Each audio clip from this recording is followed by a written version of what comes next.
আসসালামু আলাইকুম।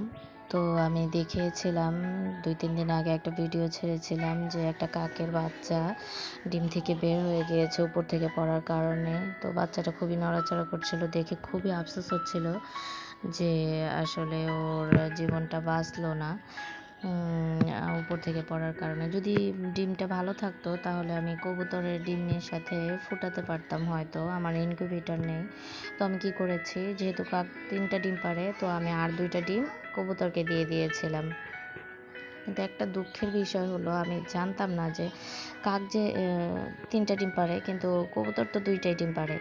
তো এই জন্য ২টা ডিমের বেশি ৩টা ডিমে অ্যালাউ করবে না। তো পরের দিনে আমি খাবার দিতে যেয়ে দেখি যে একটা ডিম ভেঙে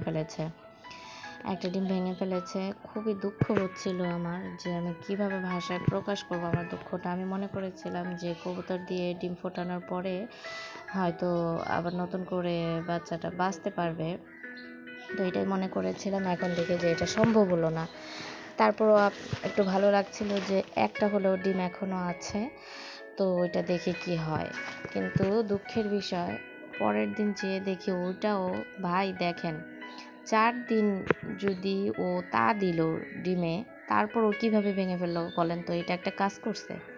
হ্যাঁ, এখন আমি ওকে কীভাবে বোঝাবো যে এই কাজটা কি ঠিক হয়েছে বলেন তো? ৪টা দিন এত কষ্ট করলো, পরের দিন যেয়ে দেখি যে ভেঙে ফেলছে। কালকে যেয়ে দেখি যে ডিমটা ভেঙে ফেলছে, আর যে এত অ্যাগ্রেসিভ